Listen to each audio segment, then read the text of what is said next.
Hi welcome back to class में kitchen at by Nikita Jain.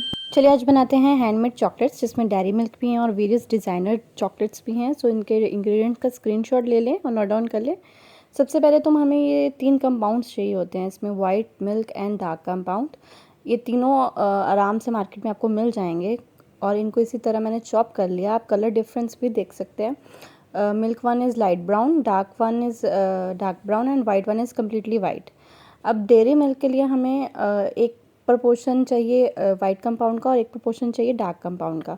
इन दोनों को डबल बॉयलर मेथड से या आप माइक्रोवेव में मेल्ट कर लें। ये मेथड्स मैंने अपनी पहली चॉकलेट वीडियोस में दिखाए हुए हैं, सो वहाँ से चेक कर लें। इस तरह का सिलिकॉन और प्लास्टिक मोल्ड मार्केट में इजीली अवेलेबल होता है। सो उनमें हमने ये चॉकलेट मेल्ट करके डाल दी। मेक श्योर चॉकलेट बिल्कुल हॉट ना हो, ल्यूक वार्म चाहिए जिसमें उंगली डालें और गर्म लगे। बस इसी टेम्परेचर पे हमने चॉकलेट को मोल्ड में ट्रांसफ़र करना है और इसको फ्रिज में सेट होने के लिए रख लेना है। 10 मिनट में फ्रिज में सेट हो जाती है, नॉट इन डीप फ्रीज़र।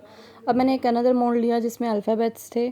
सो अब मैं इसमें अपनी वाइट चॉकलेट जो मैंने आपको दिखाई थी उसको मेल्ट कर लिया सेम उसी प्रोसीजर से, और इसको मैं पाइपिंग बैग के थ्रू ही इसमें डालूंगी। हमेशा पाइपिंग बैग के थ्रू ही अल्फ़ाबेट्स वालों में डालें बिकॉज ये थोड़े डीप होते हैं और इनमें कटिंग भी ज़्यादा होती है। मेक श्योर आप ओवरफिल ज़रूर करें क्योंकि इसको डीमोल्ड करना ही सबसे टफ़ होता है।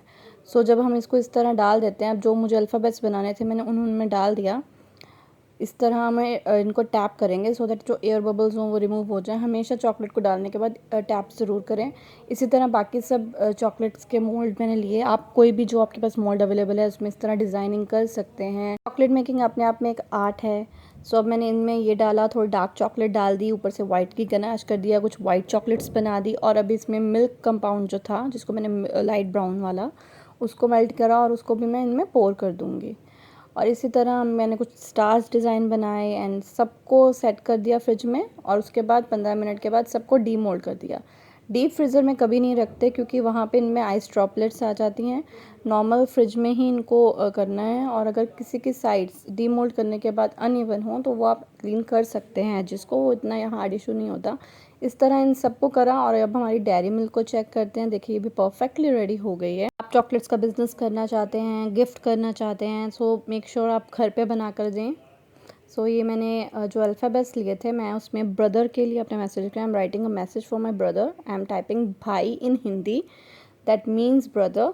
The same way you want to make any message dairy milk, you can prepare it likewise। और जब whenever you want to wrap it in a cling foil or in a wrapping chocolate wrapping shape that will be easily available in the market. You will buy them and wrap only in them because wrapping is necessary, because if you won't wrap them chocolate will get spoiled whether you keep it in fridge or outside. Always wrap it after demolding it. I am coming with amazing chocolate recipe more, so don't forget to like, share and subscribe to my channel. Bye bye, have a nice day.